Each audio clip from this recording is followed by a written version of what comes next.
Welcome back, fellow subscribers and other YouTubers. So in this video I'm going to do a review of the Selle Italia Max SLR gel flow seat. Now this seat I recently got to replace my previous bicycle seat. It was just a stock seat. It didn't really fit me too well, and I felt really uncomfortable riding the bicycle over about, I want to say like 45 minutes, and at about an hour mark it would get really painful. So I decided to stop by my local bike shop and pick this guy up.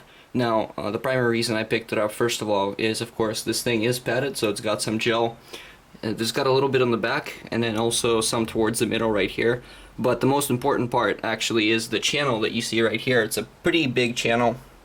Makes it so that basically your prostate doesn't hurt nearly as much when you're riding, but also it puts much less pressure on your cheeks. So that helps quite a bit. It's also kind of a wider seat, so if you're a slightly bigger guy, this might be the seat for you. I am smaller, but however I do need the extra width on the seat on the back to make it, a lot better. Now, something else that's really great about this seat is that it's got Vanox rails. I'm probably completely butchering that, but these rails right here, you can hopefully see it says Vanox right there. They basically absorb a lot of vibration while you're riding. As you can see, it's a really slim profile seat. There's not a whole lot of padding to it, and if your bike is a standard road bike like mine, then chances are you probably don't have much of a suspension on it going. So any bump that you take on the road is probably going to be absorbed by these rails, most likely. Now, the reason why I'm going to be actually selling this seat is because for me personally it didn't quite match up to what I wanted my seat to be, meaning that it does get quite uncomfortable still after a little bit.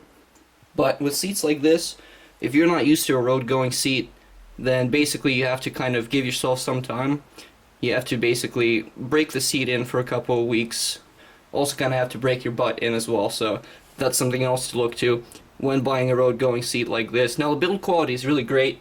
Even though this isn't genuine leather, it's put together really well. And even though I've only been riding for about a week, it doesn't look like there's any scuffs in the seat at all. Really good build quality, really fairly comfortable seat actually.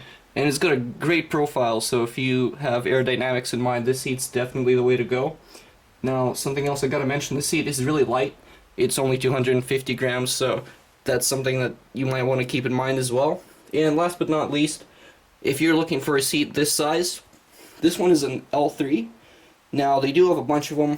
They have the L2, they have the L1, the S3, the S2, and the S1, all of which kind of in descending order from this one. So if you're a smaller person, might want to look to a smaller seat, and again you can check for the specifics on the Selle Italia site, but basically this is what it is. I would give this seat probably a good 8 out of 10 for overall build quality and comfort. It's not quite the seat for me. I'll be getting a different one and doing a review of that later on, but hopefully this helps those of you guys out shopping for a nice bicycle seat for this summer. Thank you guys, and I'll see you in my next video.